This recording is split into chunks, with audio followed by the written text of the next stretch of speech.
Bonsoir, bienvenue à une nouvelle émission de Pépitor. Comme d'habitude, on commence par notre petit disclaimer, juste pour vous rappeler que dans aucun cas, ce sont des conseils que nous vous donnons, mais juste une discussion entre passionnés d'analyse technique et de bourse. On vous rappelle également qu'on a une boutique avec les formations de Tino et le salon Tino Mika. Et enfin, on finit avec le séminaire de Barcelone qui est plein.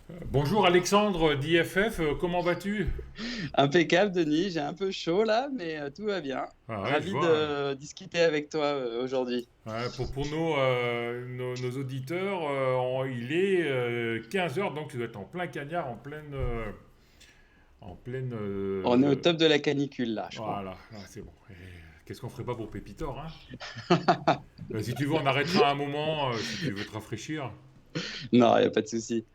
Donc, on t'avait interviewé à la fin de l'année dernière, si je dis pas de bêtises, et Ouais. tu étais l'un des premiers qui avait eu le courage de dire que tu arrêtais la bourse parce que ben, c'était un moment qui ne te convenait pas, c'est ça, hein? Voilà, après 2 années, voilà, 2020, j'ai fait du stock picking, comme j'ai expliqué, sur le CAC 40, SBF 120, à suivre des recommandations un peu comme ça. Et puis 2021, c'est là où j'ai vraiment plongé dans Twitter, dans les small caps, des screeners, du scalping, vraiment de l'intraday, même pas swing, voilà, intraday. Et, euh, et je me suis cramé au mental et dans la durée, quoi. Et T'avais beaucoup de FOMO aussi, hein, si je dis pas de bêtises. absolument, voilà, j'intervenais que sur signaux un peu nerveux de Bollinger, etc., où je suivais également via du copy trading des mouvements qui se prenaient quand même assez rapidement et tout ça. Et voilà, fin 2021, enfin, même avant, troisième trimestre 2021, j'ai arrêté. Mhm. Et 2022, je suis revenu dans le Ah, game ah, avec, euh, au avec bon moment en plus. ouais, au bon Ouais. moment, avec complètement une autre stratégie. Justement, voilà, je voulais en parler à toi D'accord. et Alors tes pourquoi t'es revenu? auditeurs. Parce que, la première question, pourquoi t'es revenu? Parce que ça te manquait? Parce que c'était le seul moyen de gagner un peu d'argent sur tes investissements? Ou parce que tu voulais une revanche? Ou parce que tu as trouvé quelque chose de nouveau? Ou, enfin, Ouais, tout à fait. ou autre? En fait, c'est vraiment bien. Même j'invite chacun, surtout en cette période estivale, à essayer de le faire, même si c'est compliqué. C'est de continuer à suivre le Twitter, la bourse, les événements qui peuvent se passer sur les actions, tout ça, mais sans intervenir. Et du coup, de prendre un petit peu de recul et de voir finalement que quand un tel poste quelque chose ou autre chose, qu'est-ce que ça peut donner voilà, prendre du recul, de ne pas être vraiment tout le temps la tête dans le Hmm. guidon et de voir ce que ça aurait pu faire et d'être content si ça ne marche pas, être un peu dégoûté de ne pas prendre des bons trades que l'on aurait vus, mais voilà, se forcer à ne rien faire. Non pas parce que la période n'est pas bonne, mais vraiment voilà, dans un souci de sevrer et puis de repartir sur quelque chose. Et puis le plus important, ça c'est Mika qui me l'a beaucoup appris, c'est d'avoir son propre plan, ses propres règles à soi, son style de trading avec lequel on est confortable. Et moi, le mien, Denis, j'ai zéro mental. Je suis pas fait je suis pas fait pour la bourse. Mhm. Je lisais, tu sais, le breakout que tu connais, il Mhm. poste chaque jour des choses un peu sur Une le citation ouais. psycho, des trucs Mhm. un peu psycho. Il disait, voilà, là j'en ai une que je voulais lire. Il faut répondre non aux 4 questions. Est-ce que le profit vous excite? Eh ben, moi, j'aurais tendance à dire que Ah oui, oui. oui, À oui. moi aussi, oui. Donc déjà, j'ai pas le premier. Est-ce que la perte vous stresse? Moi, un peu, quand même. Donc je réponds oui, donc ça va pas. Ensuite, patienter vous ennuie. C'est vrai que même si j'ai un plan, je vais toujours aller chercher d'autres petites choses en plus. Donc j'aurais tendance à dire aussi oui. Et est-ce que avoir tort vous énerve? Là aussi, on se dit qu'on est bien dans les conditions qu'on s'est définies. Ça échoue. On peut être un peu contrarié, quoi. Ouais, mais ça, c'est la Donc, nature humaine, en fait. Si tu dis non au 4, t'es sociopathe. ouais, peut-être, mais Ouais, du coup, je me suis ouais, dit, bah, c'est ça, c'est ça. Ouais. mon plan 2022, il faudra qu'il soit complètement détaché de l'aspect mental. Voilà. C'est ce que dit exactement Trend France, Christophe, hein. Ouais. Moi, j'ai beaucoup parlé avec lui. Lui, il cherche, il est toujours à la recherche de nouveaux trucs. Et lui, en fait, il s'arrête et il marque sur un papier, il dit, qu'est-ce que je cherche dans le trading? Il dit, je cherche peu de pénibilité, peu de stress, peu de tout ça. Et après, il marque ce qu'il cherche. Et après, il développe, parce que bon, il est très fort, hein, il développe une stratégie qui réponde à tous ses besoins. C'est-à-dire qu'il dit, je veux trader de 8 à 9 et de 4 à 5. Et il arrive à tisser ensuite une stratégie pour répondre à tous ses besoins. C'est pas facile. Et c'est un peu ce que tu as fait en fait. Et moi, c'est exactement ce que j'ai fait. C'était, moi, mon critère numéro un. Alors, ça va à l'encontre de tout ce que tout le monde dit et a raison. C'est que moi, mon critère numéro un, c'était ne pas passer de temps et être très rentable. Donc, ça s'oppose un peu parce que, donc déjà, zéro, pour moi, zéro analyse fondamentale. Elle se justifie totalement, mais l'analyse fondamentale, ça nécessite de la recherche, du temps. D'analyser, de suivre, etc. De la même manière, je me suis interdit l'analyse technique. Ça veut dire que quand je vois par exemple Tino, quand il utilise une multitude d'indicateurs qui met en relief ensemble, il prend en compte aussi le contexte. Pour moi, c'est trop compliqué. Moi, je suis trop feignant pour ça, pour l'analyse technique et pour l'analyse fondamentale avec voilà, combien vaut une boîte, est-ce que cette news a un impact significatif par rapport à sa capitalisation boursière, est-ce que tel deal, tel jeu. Pour moi, ça, c'est déjà des choses que j'ai exclues parce que ça me demandait du temps. Euh, donc, donc voilà. Et donc après, je continuais à lire tout ça et encore, et j'ai mis les pièces du puzzle ensemble. Et là, je vais te dire une stratégie moi, sur les 270 trades que j'ai fait en 2022, Mhm. j'ai eu 80% de réussite. Donc c'est à faire Énorme. pâlir, je pense, pas mal de trades. Le pourcentage quand tu réussis et quand tu perds, il est égal ou pas? C'est-à-dire que tu gagnes Euh, 5% et tu perds 5% ou tu gagnes 5 et tu perds 1 ou tu l'as alors, pas regardé? ouais, C'est-à-dire que alors, quand tu perds, tu gagnes autant que tu gagnes ou beaucoup moins ou beaucoup plus? au final, je suis positif. Ouais. Ouais, je suis Ouais, mais à positif. 80% de trades gagnants, normalement, si tu es à 1 pour 1, Ouais, bah ouais, tu es gagnant. Et il faut, pour être perdant, il faut que tu sois à un trade que quand tu perds 5 fois plus que quand tu gagnes. voilà. Alors, je vais te dire, en moyenne, là, je suis avec mon Excel. Ouais, bah, ça fait pas une moyenne de dingue. Ça fait 0,55%. Bon, Par trade. voilà, D'accord. la moyenne des PV. Ah ouais, d'accord. Les perdants plus les gagnants. Ouais, tout à fait. Donc c'est vrai que rapporté comme ça peut ne pas paraître fou, mais sur la multitude de trades, en fait, je vais t'expliquer tout de suite, en fait, moi, je n'achète que hors marché. Donc avant 9 heures pour l'Europe et avant 14h30 ou 15h30 la plupart du temps pour Wall Street. Et ma source d'information, c'est les recommandations des brokers. Donc, Zone Bourse le fait très bien. Il publie une synthèse tous les matins à 8 heures. Donc, moi, je suis dans les Mhm. transports en commun. Je regarde, changement de recommandation, on passe à l'achat avec un objectif cible rehaussé, par exemple. Je regarde si le TP est conséquent, le target price, par exemple, Le target par price, c'est rapport. quoi? C'est la reco, tu veux dire? C'est le prix cible que le broker D'accord. estime que la boîte vaudra. Et donc, je regarde le cours de la veille, je me connecte à une plateforme type Trade Republic ou autre. En l'occurrence, moi, c'est Trade Republic. Et je regarde à quel prix est le ask. Le ask, c'est le cours vendeur.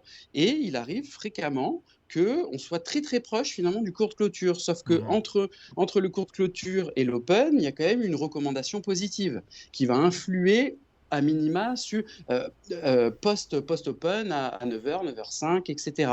Donc moi, je ne fais plus que ça.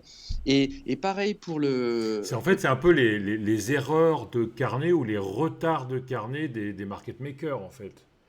Ouais, c'est-à-dire que le market maker n'a pas vu la news et ouais. il a pas ajusté le carnet d'ordre avant l'open peut-être. C'est ça ou Tout je me à fait. trompe? Alors après, il n'y a pas de carnet d'ordre du coup, hein. Ouais. Là, il n'y a qu'un cours meilleur achat, meilleure vente. Il peut y avoir un gros spread, mais plein de valeurs. Il y a un pip tout petit et on peut coller. Alors là j'ai plein d'exemples sous les yeux. C'est pas du démo, hein. C'est Mhm. vraiment des trades que j'ai passés. L'un qui était conséquent, par exemple, là, j'en ai souvenir parce que j'étais avec un copain à ce moment-là qui fait aussi du télétravail. Ouais. C'était Veru. Alors Veru, c'est une boîte qui cote au Nasdaq. Euh, dans la synthèse, donc l'équivalent de zone bourse, c'est market screener. Donc Mhm. c'est pour la partie action américaine. Ils indiquent Jeffries passe de 33 à 55 dollars. Alors, moi, hop, je me connecte, je regarde combien elle vaut. Veru, le 13,05, la veille, elle valait 9,02 dollars. Je dis, Mhm. waouh, c'est pas mal, on passe de 33 à 55. Ouais, ça fait presque 40%. Ouais, Presque 80%. ah non, non, non, ça fait du choix de. Ouais, ça fait. Non, Ouais, de 33 à c'est. 50, ça fait presque 80, ça va faire 80, Ouais, ouais. c'est ça. Et en plus, on n'est qu'à 9. Donc, moi, je me connecte Trade Republic, je tape Veru, V-E-R-U. Il me la propose à 9,05. Ouais. Donc en fait, Bingo, le market maker ils sont à Hambourg, hein. Il est à Hambourg le market à maker Hambourg, je crois. exactement. Soit il n'était pas réveillé, ouais. Toi il a pas vu la news. Ouais. Et donc là, je vois le cours qui commence à monter. Donc moi, je suis zéro mental. Je la vends même, plutôt que suivre le plan, normalement le plan c'est j'attends au moins Donc 15h30. tu l'achètes tu l'achètes Avant avant l'open 15h30. À toujours, et moi tu attends 100%. l'open ou tu la vends avant l'open? Ah non, le plan c'est d'attendre l'open parce que D'accord. c'est là où il va y avoir un boost. Ouais. Sauf que moi j'ai zéro mental et je suis un fébrile. Je gagne 4% avant même que ça ouvre. Ouais. On sent que les ordres commencent à arriver et tout, même en off-market. Même s'il n'y a quasiment pas de FOMO, hein, les graphes sont relativement stables, hein, et donc, je prends mes 4%, et donc, elle est montée à plus 60 en séance, elle a fini à plus 44. Voilà. Bon, j'ai pris 4%, hein, Mais t'as mais vendu tout? T'as gardé la moitié ou non tu vends tout? voilà. Moi, c'est zéro temps. J'achète en une fois, je vends en une fois. Je ne fais pas voilà, 50% sur premier objectif. J'ai aucun objectif chiffré, tu vois. Ni le prix d'achat il correspond à rien. Je ne vérifie pas s'il y a des résistances. Je ne vérifie pas si on est sur un support ou autre. Je fais zéro analyse technique. Je fais juste par rapport au coût de la veille sur le petit boost qu'il va y avoir suite à cette recommandation, tu vois. Trade de Et news quoi.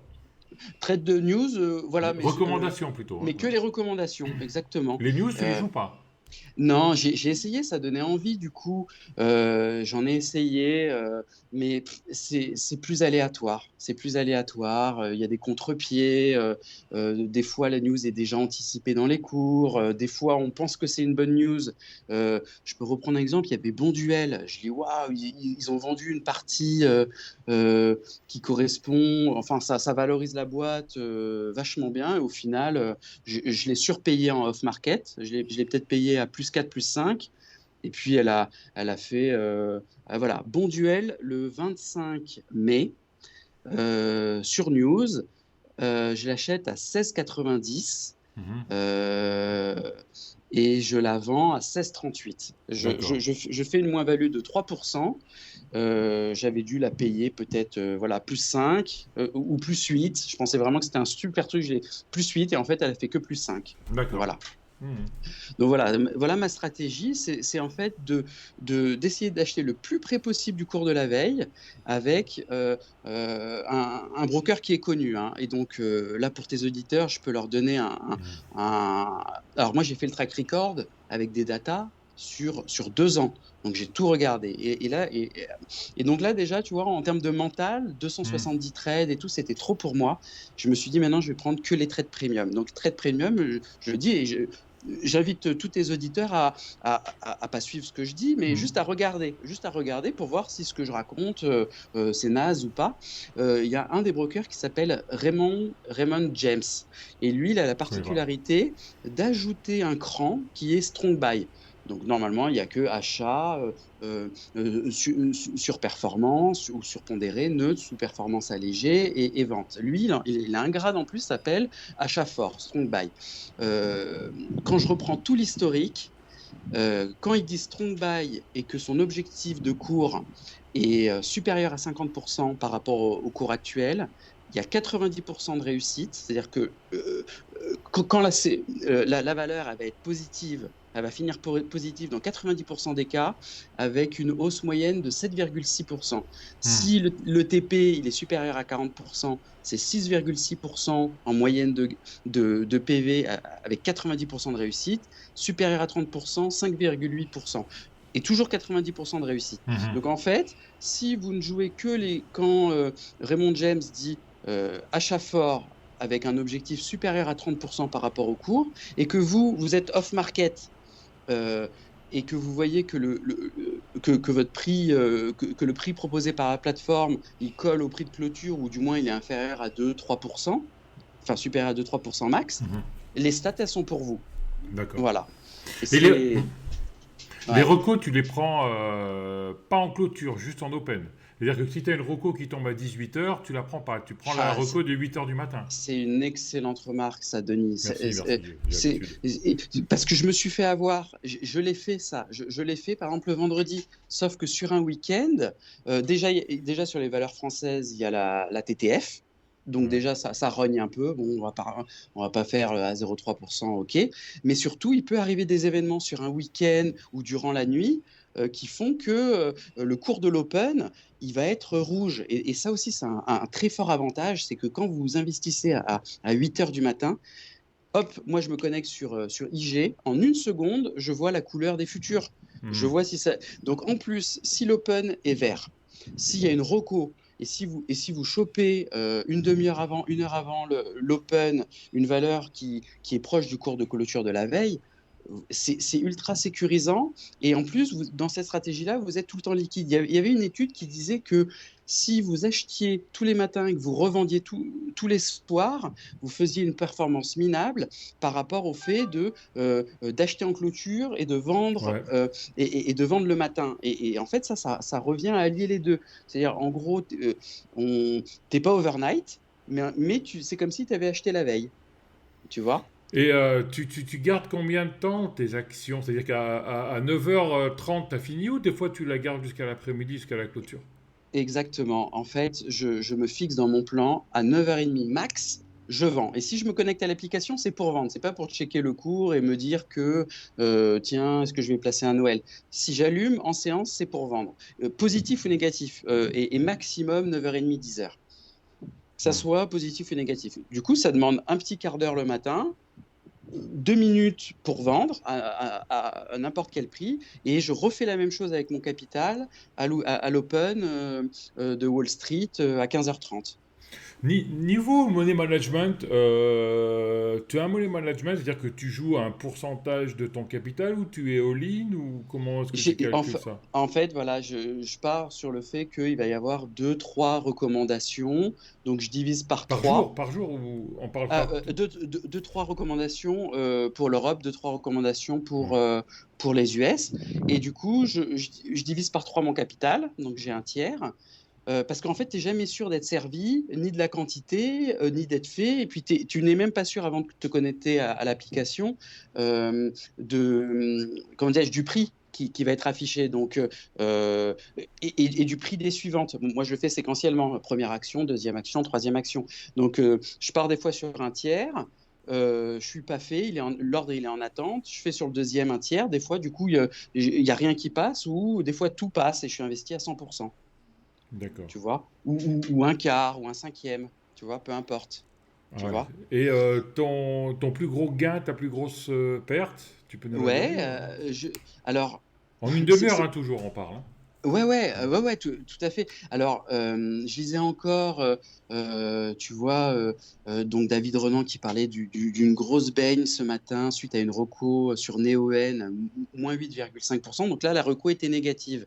Et donc moi, évidemment, je joue que les recos positives. Et je voulais Toujours parler ça. Ouais. d'investir.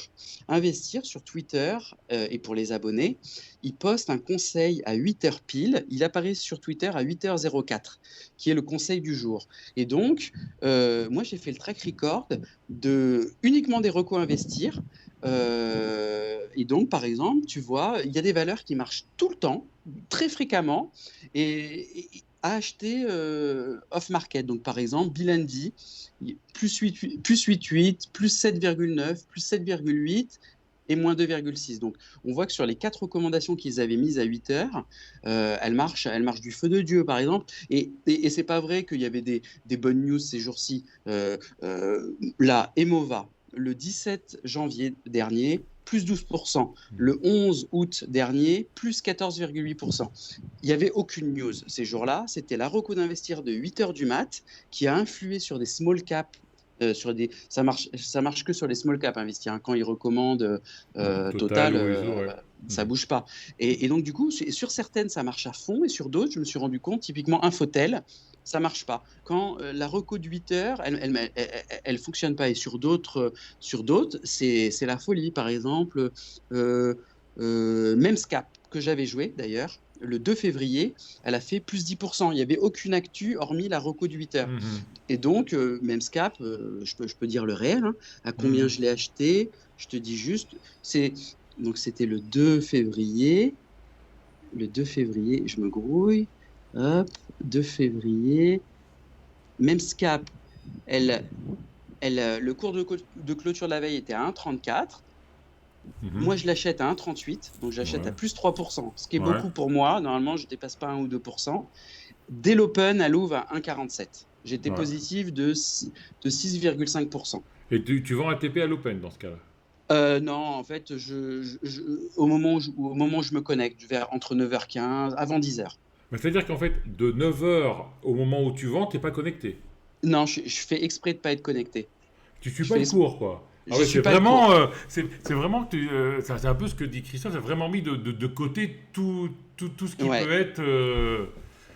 Et t'as un stop. Tu mets un stop ou pas? Je mets pas de stop. Mon stop, il est horaire. Je me dis que en une demi-heure, il Ah va ouais. pas se passer. Et en plus, il y a une reco positive. Et en plus, si je veux mettre encore plus les chances de mon côté, je m'assure que le CAC soit vert. Tu vois, Hmm. les futurs. Donc, bon, il va pas se passer des drames. En plus, sur Zone Bourse, c'est des grosses valeurs, hein. Les brokers s'intéressent principalement aux grosses valeurs.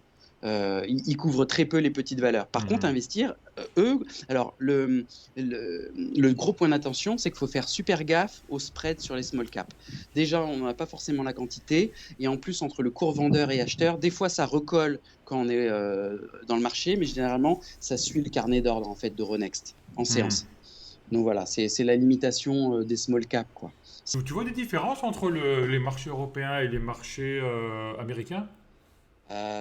Ouais, sur les recommandations, c'est complètement dingue. C'est que déjà, même off-market, c'est beaucoup plus fluide côté US, et Nasdaq, il y a des énormes variations.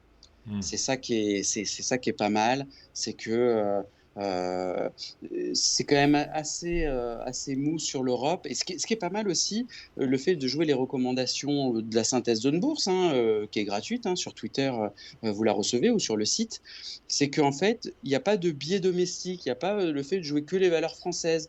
Hmm. Là, Trade Republic, il propose sur la Suède, Grande-Bretagne, Espagne, Hmm. Italie. Italie, il y a la TTF, TTI, hein, du coup, Hmm. mais ils proposent tous les pays. Donc en fait, il suffit de prendre le meilleur, et puis voilà, quoi, tu D'accord. vois. D'accord. Tu m'as pas répondu Ouais, ta meilleure perf et je ta vais, plus mauvaise ouais, je vais te sur un donner, trade. ouais, je vais te donner ça Parce qu'en immédiatement. moyenne, tu as dit que c'était plus 0,5, hein, c'est ça? Ouais, tout à fait. Alors, j'ouvre mon Excel. Euh, euh, alors, attends, je vais trier, en fait. Ouais. Voilà. Euh, La plus grosse paume, c'est moins 15%. Ah, quand même, ouais, ouais.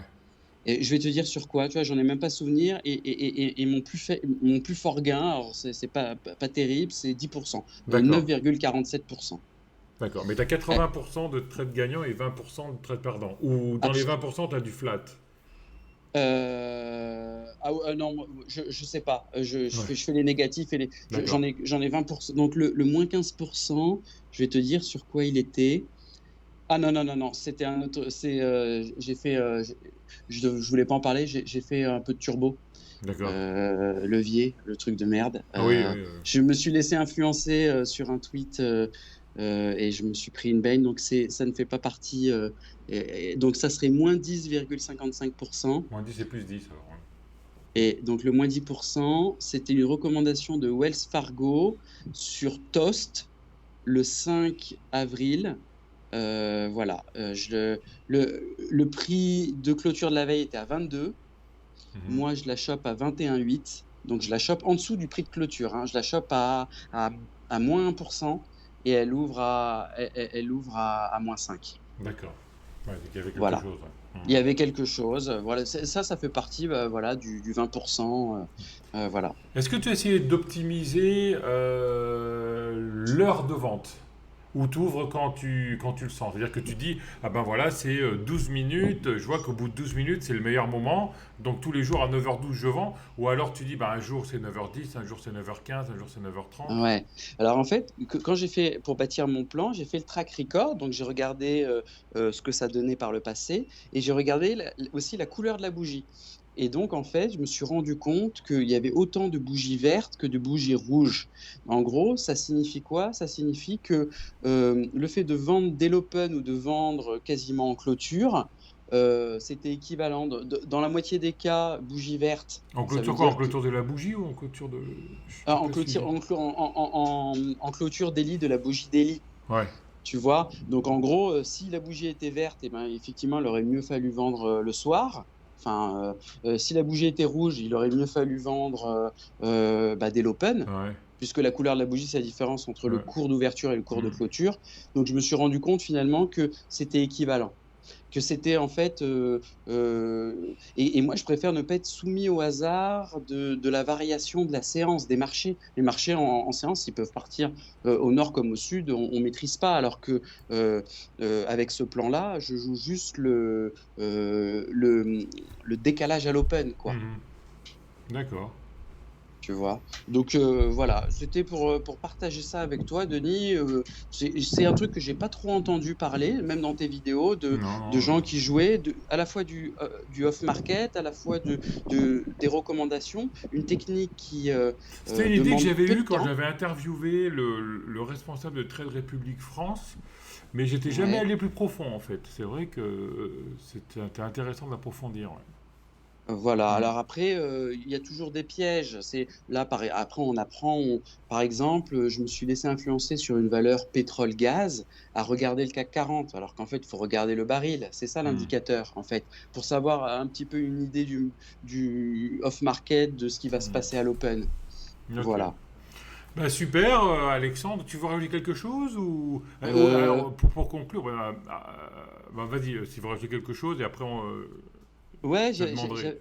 j'avais lu une phrase qui m'avait fait marrer il y a quelques mois sur Twitter, comme là, les marchés sont difficiles et tout ça. Ça disait, un crack, c'est pire qu'un divorce. Tu perds 50% de ton fric et ta femme est encore là. Ouais, Donc voilà, ça me faisait d'accord. marrer Et de finir là-dessus. performance 2022 Alors, avec ta nouvelle stratégie. bah, je vais te dire. Alors moi, je retire les gains tous les mois. Ouais. En fait, c'est comme pour me dire, tiens, ça me fait un petit salaire, un Hmm. complément de salaire, pardon, tu vois. Donc en fait, si je regarde le montant, il correspond pas. Hmm. Tu vois ce que je veux dire Ouais, ou ouais. pas? Il correspond pas. Il faudrait que je prenne. Euh, Après, je veux pas. Ah ouais, toi, tu voulais un pourcentage. En fait, Non, j'ai bah, fait ouais. 0,55% sur 270 trades fois Fois bah, un ma tiers. perf. Parce que j'y prends un Je, tiers à chaque fois.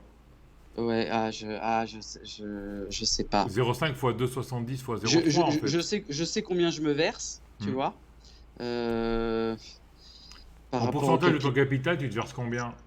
En fait, ça correspond à peu près à. Alors, c'est pas mirobolant, hein, ça fait du 5 à 10%. On va dire de 5 à 10% de mon capital. Voilà. Qui ne correspond pas au capital investi. Je l'investis plusieurs fois tous 5 à les 10 jours, hein. de ton capital depuis le début de l'année. Voilà. Ouais, ou Par mois. mensuel. Mensuel. C'est énorme. C'est pas mal. C'est énorme. C'est énorme. Ça veut dire que tu vas faire entre 60 et 100% dans l'année. Bah ouais. Ouais, c'est énorme. Je...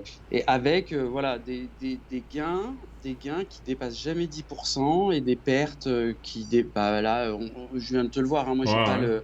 euh, Donc voilà. Comme quoi, le trade de news n'est pas mort, hein. Nous, à l'époque, on était avec Inchi dans la Inchi Team et on traquait la news en séance. Si tu Ah avais ouais. une news en séance, faut sauter dessus, quoi. Ouais. Et Ah là, ouais. ouais, la reconnaître, c'est Donc, bravo, hein. donc si certains veulent voilà, se faire une opinion et de voir concrètement, voilà, même sans investir, juste de voir. Et surtout, il faut avoir ouvert un compte sur Trade Republic ou autre, parce qu'en fait, il y a la théorie, mais si vous pouvez jamais l'acheter off-market, c'est pas intéressant. Ou si vous pouvez l'acheter, mais à un cours délirant, bien au-dessus du cours de clôture. Donc l'historique, ça c'est une chose, ça marche, c'est sûr, mais à quel cours réel vous pourriez le faire? Mhm. Et ça, on ne le voit qu'en passant des ordres réels. Donc, ça vaut le coup de tester avec des petits montants. Et comme je te disais, Denis, Fait chaud, excuse-moi, hein. j'ai une goutte de sueur dans l'œil. Ça fait du salé, ça pique. Ouais. Et donc, voilà, il ne faut pas prendre Bah, ça va, j'ai air euh, conditionné, hein. les recommandations qui disent reprend, conseille, keeps, maintains, gets, réitère, réaffirme, remains et give. Il faut prendre que ce vraiment, soit c'est nouveau, ça veut dire initie, démarre, entame, start, initiate, lift, boost, et upgrades. D'accord. Voilà. Bon, ça paraît compliqué, mais après, à la lecture, c'est très rapide Mhm. Non, mais c'est avec très bien. toujours un TP le plus fort possible et acheter toujours le plus proche possible du cours de clôture. Et sinon, Ok. c'est pas grave, on prend pas. Et des recos, il y en a des dizaines chaque jour. Ouais, tu m'avais dit 3 US et 3 européennes, hein, à peu près. Voilà, aux US, il y en a beaucoup plus. Moi, je me limite à trois. Je prends les trois meilleurs. Et Mais en quoi, Europe, 3 meilleurs, ça veut dire quoi meilleur? C'est-à-dire la meilleure, le meilleur upgrade ou alors le, les meilleures actions? en fait, ça veut dire le prix le plus haut par rapport au cours de clôture. D'accord. En fait, ça vaut rien. Le fait de passer de vendeur à acheteur, en soi, cette recommandation-là, elle est pas, elle ne paye pas. Par exemple, on va dire JP Morgan passe de vendeur à acheteur. Ok, et ça on dit, oh, putain, c'est bien, ça prend 4 grades d'un coup, c'est intéressant. Et en fait, non, parce que dans le même temps, il réajuste son cours cible de 40 à 42. Mhm. Tu vois, donc en fait, l'objectif de cours, il est très peu rehaussé. Il est que de 2 dollars par rapport à avant. Alors que des fois, le simple fait de dire je passe de neutre à surperformance, et ben, avec un objectif de cours qui passe de 10 à 16, alors là, ça va beaucoup mieux marcher. Les flux entrants, je l'ai vu, ils sont sur le cours cible qui est annoncé. Mhm. Bah super, super. Pour conclure, je suppose que tu es content de ta méthode puisqu'elle marche. Est-ce que tu cherches à l'améliorer ou est-ce que tu cherches une autre méthode ou est-ce que tu es content comme ça? Moi, je pense que je vais progressivement Ah l'arrêter ouais. parce qu'en fait, même si en termes de temps, ça répond au plan, en mental, ça fait quand même y penser, tu vois. Et le fait Attends, de ne tu plus le es en train de me faire, dire, ouais, t'es en train de me dire que tu bosses une demi-heure le matin, une demi-heure, ouais, enfin de 8h à 9h30, on va dire 1h30, le ouais, matin, 1h30 l'après-midi, que ouais, tu vas faire entre 50 et 100% de gains ouais, et que tu trouves que... ouais, parce que la vérité, en fait, Denis, c'est qu'une fois que j'ai vendu, eh ben, je retourne quand même regarder. Ouais, Ah bah Tu ça, vois, je moi je suis retourne pareil. regarder. Et en fait, tout à l'heure, C'est le FOMO. je te faisais le mec bien qui dit que entre 9h et 9h30, parce que là, je te récite mon plan. Ouais, Mais en fait je regarde. Et les US, ça ouvre à 15h30. Et quand j'achète à 13h, ça fait 2h30 quand même. ouais. Pardon, oui, ça fait 2h30. Et, etc., etc. Donc en fait, Ouais, mais un moi, stop. Mais un stop.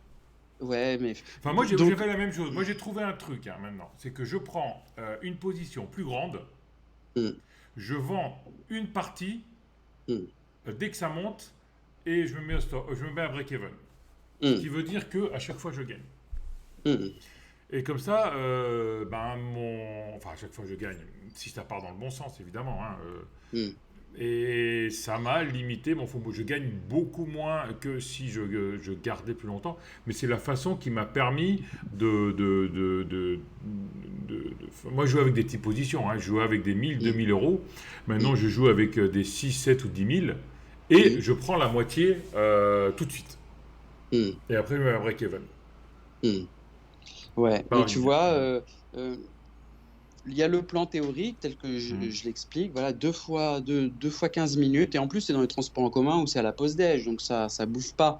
Mais voilà, après, il y a le fait de. J'avais dit que je prenais que les Rocco Premium. Bah tiens, là, j'ai rien sur l'Europe ce matin à mettre sous la dent. Je vais tenter un petit truc.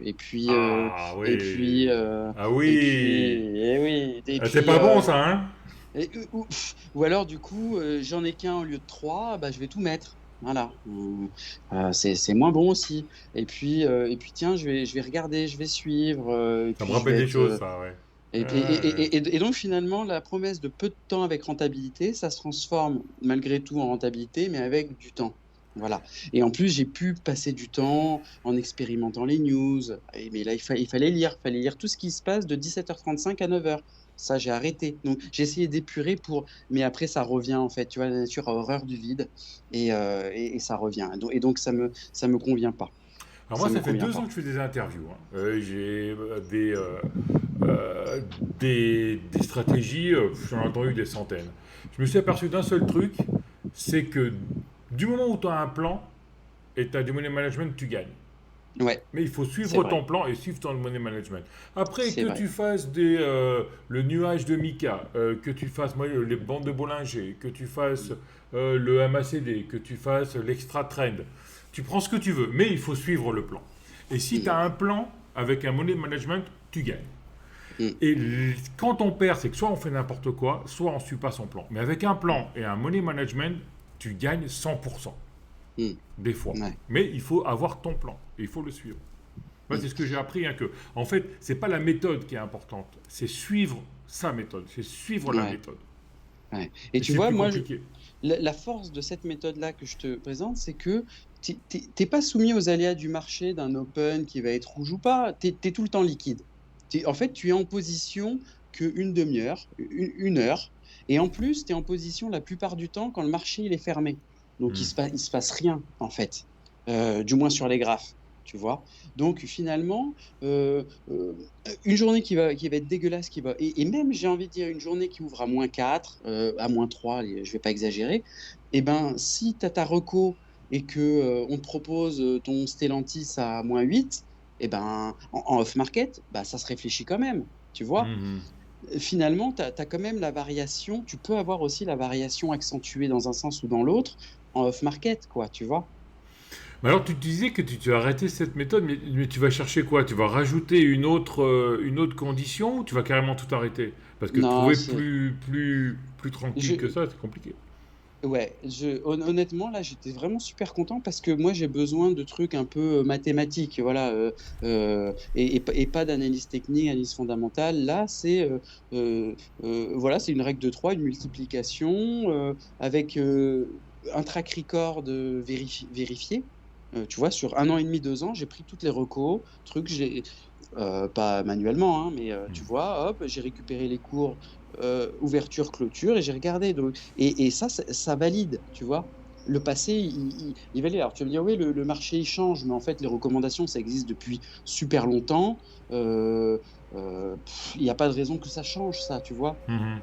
Et j'ai même envie de dire, même quand le marché il est merdique, et ben en fait, euh, les recommandations, elles suivent un peu, ils dégradent, ils ont plutôt tendance à dégrader. Sur des phases de marché pas terribles, de plusieurs semaines, plusieurs mois, et ben, tu as beaucoup moins d'opinions qui sont revues à la hausse. Tu vois, c'est plutôt revu à la baisse. Et ben, du coup, tu as moins. C'est juste qu'en fait, ils te sélectionnent eux-mêmes le scope tradable pour toi. Tu vois, donc en fait, ça s'ajuste. Et puis quand tout va bien, tout est revu à la hausse. Et donc, voilà, tu as plus de choix. Voilà. C'est le day trader, en fait, tu cherches la volatilité, et tu cherches. Mm. Ok. Parce que moi, je trouve qu'en séance, en tout cas moi, je, je suis moins outillé que tout le monde, je suis moins intelligent que Mika, que David, que tout le monde, j'ai moins d'expérience, je peux pas rivaliser, j'ai Ouais, ils pas sont très d'avantage. intelligents, mais je sais pas si c'est l'intelligence. Je pense que c'est plutôt la pratique et vraiment suivre son plan. Il faut suivre son plan. Mm. Et il faut pas Ouais, dire ah ça part, j'y vais. Non, non. Il mm. dit non. Mon plan, c'est j'y vais si ça fait ça. Et ça, c'est compliqué. Hein. Ouais. De toute façon, on se dit toujours la même chose, Denis. La plupart des traders, de ceux qui font du trading, sont perdants. Là, Ouais. donc, moi, partant de ce principe-là, je me suis dit, eh ben, il faut que j'ai un avantage compétitif et le mien, c'est d'acheter hors marché et après de vendre comme tout le monde. À la limite, pour vendre, tout le monde est à égalité, tu vois. Mais pour acheter, il y en a qui achètent mieux que d'autres et moi, j'estime que c'est comme ça que ça me permet de mieux acheter que certains. Ouais. Et je le prouve parce que en moyenne, tu vas dire, ouais, mais tu pourrais me dire, ouais, mais ça se trouve, en fait, ton cours à l'Open, en fait, il aurait correspondu à ce que tu payes un petit peu plus cher off-market. Et ben, là, sur mes 270 trades, en moyenne, j'achète 1,5-2% de moins que l'Open.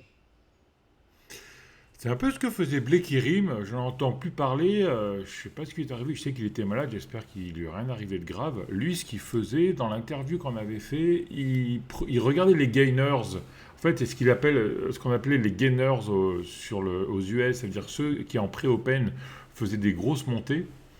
Il attendait la première poussée. Et quand on a la première poussée de l'Open, tu as toujours des ventes. Alors c'est peut-être des gens comme toi qui vendent. La poussière retombe et il reprenait à ce moment-là. Et Hmm. il pouvait acheter 2 ou 3 ou 4 ou 5 minutes juste après l'Open. Quoi. Au premier... au Hmm. premier... la Donc, première la première consolidation. conso. Ouais. Hmm. Ouais. Bon, au micro-conso. Et ça, moi, j'avais fait ça à une époque aussi. C'était une stratégie en intraday du matin. C'était le premier boost, ça revient. Et si je casse le plus haut le plus haut de l'open, je rentre. Hmm. Ça marche Ouais. aussi. Ouais. Enfin, il y a plein de stratégies. Il y a plein de stratégies. Ouais. Ok, ben merci Alexandre. En tout cas, c'est très sympa. En plus, ça fait plaisir parce que la dernière fois qu'on t'avait vu, c'était t'étais en pleine cuisine en plus, je me souviens. Ouais, ouais, ouais, ouais, ouais. Et t'étais vraiment très abattu Pessimiste. parce que Ouais, t'étais chez David, t'étais chez Mika, donc ouais, t'avais tout mis de ton côté, mais ouais. apparemment t'arrivais pas à suivre. Euh, Non. C'était encore tes émotions qui te contrôlaient Ouais, plutôt que la recommandation des autres. Ouais. exactement. Et alors maintenant, ça va mieux là. Ok. Ouais. Ben, merci pour tout, Alexandre. Je C'est t'en super prie. sympa. Et puis, comme d'habitude, si vous avez aimé, abonnez-vous à la chaîne, mettez un pouce bleu, laissez vos commentaires. Et puis, Alexandre répondra sûrement à tous les commentaires que vous laissez au-dessus de la Ouais, vidéo. n'hésitez pas, n'hésitez pas. Si vous voulez voir des exemples ou des choses qui ne paraîtraient pas trop claires et tout, je répondrai sous ton fil Twitter ou ta chaîne YouTube, sans souci. Ok. Merci, Alexandre. Ciao à tous. Au revoir. Ciao.